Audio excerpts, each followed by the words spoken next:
HIT homicide intervention team Shailesh కొలను create చేసిన ఒక ఫిక్షనల్ క్రైమ్ ఇన్వెస్టిగేషన్ యూనిట్ ఇది. అండ్ ఇందులో ఇప్పటి వరకు 3 ఫిలిమ్స్ వచ్చాయి. అంటే మనం మెయిన్ గా 3 కేసెస్ ని చూసాం. అండ్ నెక్స్ట్ 4th కేసు కూడా రాబోతుంది, అది మనందరికి తెలిసిందే. అండ్ ఈ ఫిలిం సిరీస్ లో టోటల్ 7 ఫిలిమ్స్ ఉంటాయని డైరెక్టర్ ఆల్రెడీ చెప్పాడు. శైలేష్ కొలను గారి రైటింగ్ చాలా డీటెయిలింగ్ గా ఉంటుంది మనం కరెక్ట్ గా కనుక అబ్జర్వ్ చేస్తే. కానీ కొన్ని డౌట్స్ అయితే ఉన్నాయి. అంటే ఫస్ట్ అండ్ సెకండ్ కేసులో వచ్చే కొన్ని సీన్స్ కి థర్డ్ కేసులో ఎలాంటి క్లారిటీ ఇవ్వలేదు. సో ఈ వీడియోలో సిరీస్ లో కొన్ని ఇంపార్టెంట్ క్యారెక్టర్స్ అండ్ కేసెస్ ని అలాగే ఇంకా క్లారిటీ దొరకని కొన్ని సీన్స్ ని డిస్కస్ చేద్దాం. ఒకవేళ మీరు హిట్ 3 చూడకపోతే మీకు స్పాయిలర్ అలర్ట్. హిట్ 3 చూసి ఈ వీడియో చూస్తే బెటర్. నేను ఈ సిరీస్ చూసాక నేను అర్థం చేసుకున్నది మీకు చెప్తా. వీడియో ఎండ్ వరకు చూసి నేను ఏదైనా మిస్ చేస్తే దాన్ని కామెంట్ చేసి చెప్పండి. సో ఇంకా మెయిన్ వీడియోలోకి వెళ్ళిపోదాం. Hello guys and welcome back to Friday crowd.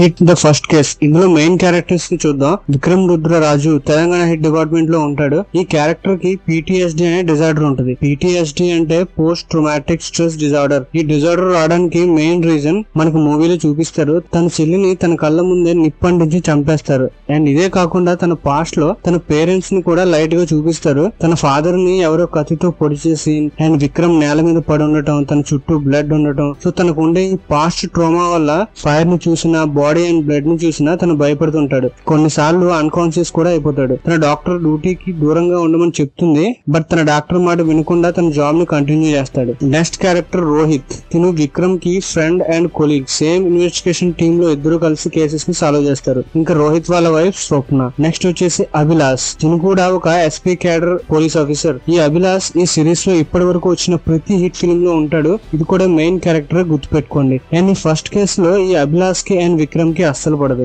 Next Telangana hit division ADGP Vishwanath and Neha. Vikram girlfriend and Telangana forensic department లో వర్క్ చేస్తుంది. అండ్ వీళ్ళతో పాటు షిండే. తిను forensic department first and second case లో కనిపిస్తాడు. మూవీ స్టోరీ తెలంగాణలో ప్రీతి అనే ఒక 18 years అమ్మాయి కిడ్నాప్ కేసుతో స్టార్ట్ అయింది. అండ్ తన కిడ్నాప్ అయిన 2 months తర్వాత నేహా కూడా కిడ్నాప్ అయింది. 6 months లీవ్ తీసుకుంటాడు విక్రమ్. అండ్ 2 months తర్వాత నేహా మిస్సింగ్ అనే ఫోన్ వస్తుంది. సో తను మళ్ళీ వచ్చి కేసు ని ఇన్వెస్టిగేట్ చేసి సాల్వ్ చేస్తాడు. అండ్ లాస్ట్ లో స్వప్న ఇంకా రోహిత్ ఈ క్రైమ్స్ వెనుకున్నట్టు తెలుస్తుంది. ఈ ఫస్ట్ కేసు లో మోటివ్ ఒక పర్సనల్ గ్రజ్. స్వప్న ప్రీతితో ఓల్డ్ ఏజ్ హోమ్ లో జరిగే ఒక ఇన్సిడెంట్ వల్ల తన మీద పగ పెంచుకుంటది. సో దాని వల్ల ప్రీతిని చంపేస్తుంది. ఇందులో మనం ఫస్ట్ లో చెప్పినట్టు విక్రమ్ యొక్క పాస్ట్ లో ఏం జరిగింది అనేది ఇంకా తెలియదు. అండ్ క్లైమాక్స్ లో విక్రమ్ మీద బుల్లెట్ అటాక్ జరుగుతుంది కదా, ఎవరు చేయించారు అనేది సెకండ్ కేసు లో రివీల్ చేశారు. బట్ మోటివ్ ఏంటో తెలియదు. ఇందులో విక్రమ్ అండ్ అభిలాష్ కి పడదు. బట్ CCTV ఫుటేజ్ లో దొరికిన ఒక ఫోటో ద్వారా క్రిమినల్ ని పట్టుకునే సీన్ ముందు విక్రమ్ అండ్ అభిలాష్ గొడవ పడతారు. అండ్ ఆ తర్వాత విక్రమ్ కి ఫోటోలో ఉండేది ఎవరు అని ఆలోచిస్తున్న టైంలో ఒకటి ముఖం ట్రిగ్గర్ అవుతుంది. సో వాడిని పట్టుకోవడానికి వెళ్ళినప్పుడు అక్కడ గన్ ఫైట్ జరుగుతుంది. అండ్ క్రిమినల్ విక్రమ్ ని కాల్చే టైంలో అభిలాష్ వచ్చి సేవ్ చేస్తాడు. అతనికి ఎలా తెలిసింది విక్రమ్ అక్కడే ఉన్నాడని? పాసిబిలిటీస్ కూడా చాలా తక్కువ. మేబీ తనతో మళ్ళీ గొడవ పడడానికి వెనక్కి వచ్చి ఉండొచ్చు. తన ప్రాబ్లం లో ఉండడం చూసి యాజ్ ఎ పోలీస్ గా సేవ్ చేసి ఉండొచ్చు. లేదంటే ఫస్ట్ నేహా కేసు ని ఇన్వెస్టిగేట్ చేసింది తనే. మిడిల్ లో ఆ కేసు విక్రమ్ హ్యాండ్ లోకి వస్తుంది. మేబీ అభిలాష్ కూడా నేహా కేసు వదలకుండా ఇన్వెస్టిగేట్ చేస్తున్నాడేమో. తను కూడా అదే క్రిమినల్ ని వెతుక్కుంటూ వచ్చాడేమో. నాకు ఆ సీన్ ఒక డౌట్ గానే ఉంది. అండ్ డైరెక్టర్ ఏం చెప్పాడంటే కొన్ని సీన్స్ ఇంటర్ప్రిటేషన్ ఆడియన్స్ కే వదిలేస్తా అని. ఇంకా మూవీ ఎండ్ లో కొన్ని ఇమేజెస్ ప్లే అవుతాయి. అందులో ఒకటి గన్ పట్టుకుని ఉండే సీన్ అండ్ కొన్ని కొడుతున్న సీన్. మేబీ విక్రమ్ పెట్టాడేమో గన్ ఫైర్ ఎవరు చేశాడో అని. అండ్ ఇంకొకటి హిట్ సెకండ్ కేసు కు సంబంధించింది. అదే పన్ను మీద పన్ను ఉండే ఒకటి ఫోటో. అండ్ సెకండ్ కేసులో సస్పెక్ట్ రాఘవుని దీని ద్వారానే పట్టుకుంటారు కదా. Next hit the second case. ఇందులో మెయిన్ క్యారెక్టర్స్ వచ్చేసి Krishnadev, KD from Andhra Pradesh hit department. ఈ KD కి కొంచెం నోడుదోలు ఎక్కువ. క్రిమినల్స్ ది కోడిబుర్ర అంటాడు. సో సైకో క్రిమినల్ కి అది నచ్చదు. సో దాని వల్ల తనని టార్గెట్ చేస్తాడు. లేడీస్ ని చంపి దమ్ముండే పట్టుకో అంటాడు. Next character KD dog max. Max గారు కూడా మెయిన్ క్యారెక్టరే. లాస్ట్ లో KD ని ఒక రకంగా సేవ్ చేసేది వీడే. నెక్స్ట్ వచ్చేసి Arya, KD's girlfriend and women welfare organisation member. ఈ సెకండ్ కేసు లో కిల్లర్ టార్గెట్ చేసేది ఈ ఉమెన్ వెల్ఫేర్ ఆర్గనైజేషన్ లేడీస్ ని. And Nageswararao, ADGP Andhra Pradesh hit department. Criminal ని పట్టుకోవడం కంటే ఎలాగోలా కేసు ని క్లోజ్ చేస్తే చాలు అన్న మైండ్ సెట్ అది ఉంది. ఇదే విషయంలో KD తో గొడవ కూడా అవుతుంది. అండ్ KD ని సస్పెండ్ కూడా చేస్తాడు. ఇంకో క్యారెక్టర్ వర్ష. తిను KD కి జూనియర్ అండ్ తిని చాలా క్లవర్. కేసు ని సాల్వ్ చేయడంలో చాలా హెల్ప్ చేస్తుంది. తిని క్యారెక్టర్ కూడా ఇంపార్టెంట్ ఈ సిరీస్ లో. అండ్ తిను KD కార్ లో GPS ట్రాకర్ పెడుతుంది. అండ్ దాని ద్వారానే లాస్ట్ లో KD లొకేషన్ ని కనిపెట్టి కిల్లర్ నుంచి సేవ్ చేస్తుంది. అండ్ ఇంకో క్యారెక్టర్ శ్రద్ధ. తిను ఫారెన్సిక్ డిపార్ట్మెంట్ లో ఉంటది. అండ్ ఈ స్టోరీ అంతా ఆంధ్రప్రదేశ్ విశాఖపట్నంలో జరుగుతుంది. ఉమెన్ వెల్ఫేర్ ఆర్గనైజేషన్ కి చెందిన లేడీస్ ని కిల్లర్ టార్గెట్ చేస్తాడు. అండ్ ఈ కిల్లర్ ఆర్యాని కూడా కిడ్నాప్ చేస్తాడు. అండ్ కేడి ఆ కేసు ని సాల్వ్ చేస్తాడు. అండ్ ఈ కేసులో మోటివ్ అంటే కిల్లర్ పర్సనల్ లైఫ్ లో వాళ్ళ నాన్నకి వాళ్ళ అమ్మ చేసిన మోసానికి లేడీస్ మీద పగపించుకుంటాడు. మెయిన్ గా వాళ్ళ అమ్మ మెంబర్ గా ఉన్న ఉమెన్ వెల్ఫేర్ లో ఉన్న లేడీస్ మీద. సో తన పర్సనల్ లైఫ్ లో జరిగిన ఇన్సిడెంట్ వల్ల తను ఒక సైకోగా మారి సీరియల్ మర్డర్ చేస్తాడు. ఈ ఫిలిం లో ఒక సీన్ ఉంటది. కేడి రజిత రూమ్ కి వెళ్ళినప్పుడు కుమార్ కూడా అక్కడే ఉంటాడు. బట్ కేడి బయటకు వచ్చిన తర్వాత ఆర్య ఫోటో తన జీప్ పైన ఉంటది. బట్ అది పెట్టింది కుమారే. అలా ఎలా పెట్టాడు? బయట వర్షం కూడా పడిద్ది. బట్ ఫోటో ఎలా పెట్టొస్తాడు అనే దానికి అడవిశేష్ గారు క్లారిటీ ఇచ్చారు. తన రూమ్ లో ఉన్నప్పుడు ఒక మగ కింద పడితే చూడటానికి వెళ్ళిన గ్యాప్ లో కుమార్ ఆ ఫోటో పెట్టి వస్తాడు. కేడి రూమ్ లోకి వెళ్ళినప్పుడు డోర్ దగ్గర గొడుగు ఉండదు. బట్ కేడి బయటకు వచ్చినప్పుడు గొడుగు ఉంటది. కుమార్ ఆ గొడుగుతో వెళ్లి ఫోటో పెట్టి గొడుగు బయట వదిలేశాడు. అండ్ రజిత లాస్ట్ లో చెప్తుంది కదా తనకి కుమార్ చంపేస్తాడని బెదిరించాడు, అందుకే నేను వాడి గురించి తెలిసినా చెప్పలేదని. అండ్ ఫస్ట్ కేసు లో విక్రమ్ మీద బుల్లెట్ అటాక్ అవుతుంది కదా. అండ్ అదే ఈ ఫిలిం లో ఏడీజీపీ విశ్వ అని క్లారిటీ ఇస్తారు. అది ఎలా అంటే అభిలాష్ వైజాగ్ వస్తాడు. షిప్ యార్డ్ లో ఒక క్రిమినల్ వెతుక్కుంటూ అండ్ ఒక ఫోన్ ని క్రాక్ చేయడానికి కేడీ హెల్ప్ తీసుకుంటాడు. ఫారెన్సిక్ డిపార్ట్మెంట్ లో మాట్లాడి అన్లాక్ చేయమంటాడు. ఆ ఫోన్ లో ఉండే కాల్ డేటా ద్వారా విశ్వ అండ్ ఆ బుల్లెట్ అటాక్ ఉండే లింక్ ని కనిపెడతాడు. బట్ విక్రమ్ మీద జరిగిన అటాక్ కి మోటివ్ ఏంటో తెలియదు ఇంకా. అండ్ బుల్లెట్ అటాక్ కేసు ని హ్యాండిల్ చేస్తుంది ఐజీ రమేష్ ఖన్నా. అండ్ విశ్వ గారు చనిపోయినట్టు కూడా చూపిస్తారు ఇందులో. సో ఆయన ఎలా చనిపోయారు అండ్ ఆ గన్ అటాక్ ఎందుకు చేయించాడు అనేది ఇంకా తెలియదు. అండ్ ఇదే టైంలో విక్రమ్ సబాటికల్ లీవ్ లో ఉంటాడు.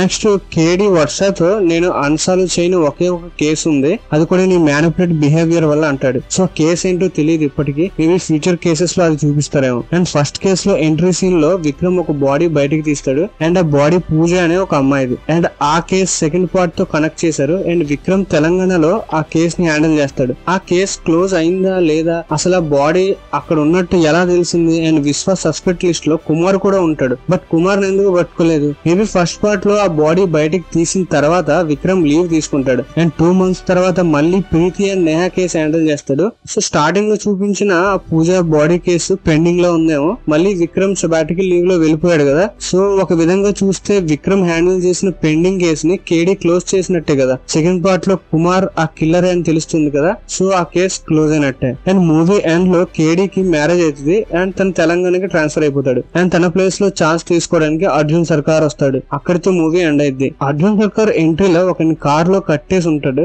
అండ్ హిట్ 3 లో సర్కార్ అదే విధంగా ఒకరిని కట్టేసి మర్డర్ చేస్తాడు. డైరెక్టర్ దగ్గర స్క్రిప్ట్ ముందే ఉందనుకుంటా, అందుకే ఇంత డీటెయిలింగ్ గా ఉన్నాడు. సెకండ్ పార్ట్ సర్కార్ క్యారెక్టర్ ఏదో పెట్టాలని కాకుండా హిట్ 3 కి కనెక్ట్ చేసాలనే పెట్టాడు. Hit the third case. ఇందులో మెయిన్ క్యారెక్టర్ వచ్చేసి అర్జున్ సర్కార్. శ్రీనగర్ నుంచి ట్రాన్స్ఫర్ అయ్యి ఆంధ్రప్రదేశ్ వస్తాడు. చాలా బోల్డ్ అండ్ వైలెంట్ క్యారెక్టర్ అది. క్రిమినల్స్ జైల్లో ఉండాలి లేదంటే చావాలి అనే మైండ్ సెట్ తనది. 45 years old police officer. And health conscious ఉండదు. ఎప్పుడు స్మోకింగ్ చేస్తాడు, దగ్గుతూ ఉంటాడు. అండ్ ఏజ్డ్ కదా, చాలానే ప్రాబ్లమ్స్ ఉంటాయి. స్టార్టింగ్ లో లెఫ్ట్ హ్యాండ్ పెయిన్ రీజన్స్ అని, Covid vaccine and heart problems అని గూగుల్ కూడా చేస్తాడు. అండ్ నెక్స్ట్ వచ్చేసి మృదుల సర్కార్ తో డేటింగ్ లో ఉంటది. And she is also police officer. And ఇందులో కూడా వర్ష క్యారెక్టర్ ఉంటది. సర్కార్ అండర్ వర్క్ చేస్తుంది. ఇంతకు ముందు చెప్పాను కదా తిని చాలా క్లవర్ అని. సర్కార్ చేస్తున్న మర్డర్స్ ని తినే కనబడుతుంది. అండ్ సిటీకే లో జాయిన్ అవడానికి మర్డర్ చేస్తున్న ఒకరిని నెక్స్ట్ మర్డర్ చేయకుండా ఆపడానికి, వాడిని పట్టుకోవడానికి మెయిన్ రీజన్ తినే. అండ్ ఇందులో కూడా ఏడీజీపీ నాగేశ్వరరావు ఉంటాడు. ఇంకా స్టోరీ విషయానికి వస్తే డార్క్ వెబ్ లో చేసే క్రైమ్స్ గురించి ఉంటది. సో కొంతమంది ర్యాండమ్ క్రిమినల్స్ ఒకే విధంగా చంపుతుంటారు అందరినీ. సో కేసెస్ ని సర్కార్ హ్యాండిల్ చేస్తాడు. అండ్ ఆ కేసు పైన తనకి పర్సనల్ ఇంట్రెస్ట్ కూడా ఉంటది. శ్రీనగర్ లో ఉన్న కేసు ని ఆంధ్ర వచ్చాక కూడా వదలకుండా పనిచేస్తాడు. అండ్ ఆ కేసులో సిటీకే అనే ఒక సీరియల్ కిల్లర్స్ గ్రూప్ ని, కేటీసీ అనే మెయిన్ డ్రగ్ క్రైమ్ సిండికేట్ ని కనిపెడతాడు. అండ్ ఈ ప్రాసెస్ లో బీభత్సమైన వైలెన్స్ ని క్రియేట్ చేస్తాడు. ఇందులో వైలెన్స్ కూడా రీజనబుల్ గా ఉంటది. అంటే వైలెన్స్ కూడా స్టోరీ అండ్ సిచ్యువేషన్ తో మ్యాచ్ అయ్యేలా ఉంటది. అనవసరమైన సీన్స్ అంటూ ఏమి ఉండవు. హిట్ సిరీస్ లో ఉండే క్రైమ్ ఇన్వెస్టిగేషన్ థ్రిల్లర్స్ లా కాకుండా క్రైమ్ థ్రిల్లర్ కి సాలిడ్ యాక్షన్ మిక్స్ చేసి ఇచ్చి పడేసాడు ఫిలిం ని. ఇంకా ఈ కేసులో మోటివ్ అంటే కేటీసీ అనే డ్రగ్ సిండికేట్ డార్క్ వెబ్ లో సిటీకి తో కొలాబరేషన్ అయ్యి ఈ క్రైమ్స్ అన్ని చేపిస్తారు. అది కూడా హ్యూమన్ గ్లాన్స్ తో తయారు చేసే డ్రగ్స్ కోసం.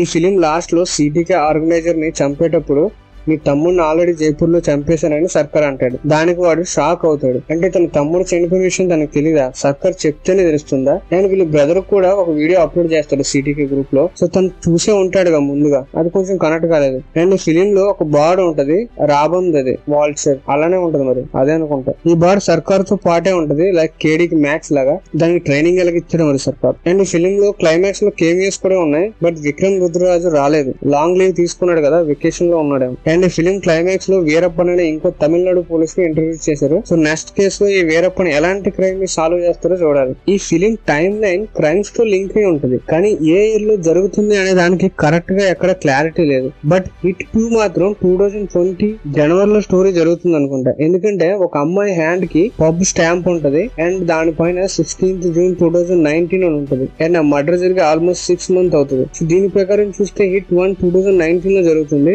మరి హిట్ 3 కూడా 2020 లోనే జరుగుతుందా? మీకు తెలిస్తే కామెంట్ చేయండి ఏ ఇయర్ లో జరుగుతుందని. ఈ ఫిలిం లో ఉన్న క్యారెక్టర్స్ మాక్సిమం అందరికి స్కోప్ ఉండే సీన్సే ఉంటాయి. మనం చూస్తే హీరో ఒక్కడే తోపనేలా కాకుండా పక్కనుండే క్యారెక్టర్స్ కూడా కేసెస్ ని సాల్వ్ చేయడంలో హెల్పింగ్ ఉంటుంది. ఒక టీం వర్క్ చూస్తాం ఇందులో. అండ్ హీరోయిన్స్ కూడా స్క్రీన్ పై ఒక ఇంపార్టెంట్ రోల్ ప్లే చేస్తారు. ఏదో ఒక సాంగ్ లో వచ్చేసి కనపడేలా కాకుండా స్టోరీలో వాళ్ళు కూడా ఒక పార్ట్ గానే ఉంటారు. హిట్ 1 లో ప్రీతి కేస్ ని ఒక విధంగా నేహ సాల్వ్ చేస్తుంది, బట్ రోహిత్ తనని కిడ్నాప్ చేస్తాడు. అండ్ సెకండ్ పార్ట్ లో కిల్స్ అన్ని ఉమెన్ వెల్ఫేర్ ఆర్గనైజేషన్ కి లింక్ అయి ఉంటాయి. అండ్ ఆర్య వెల్ఫేర్ లో ఒక మెంబర్, అండ్ తను కూడా కిడ్నాప్ అవుతుంది. ఇంకా థర్డ్ కేసు లో మృదుల ఒక పోలీస్. అండ్ ఫోర్త్ కేసులో వీరప్పన్ తో పాటు ఏ కేమియోస్ ఉంటాయో, మూవీ ఎలా ఉండబోతుందో అనే ఒక ఎక్సైట్మెంట్ అయితే ఉంది. సో హిట్ 1, 2 and 3 లో మీకు నచ్చిన కేసు ని కామెంట్ చేయండి. అండ్ ఎందుకు ఇష్టం కూడా మెన్షన్ చేయండి. అండ్ ఈ వీడియో నచ్చితే లైక్ చేయండి, మీ ఒపీనియన్ ని కామెంట్ చేయండి. Please do subscribe and thanks for watching.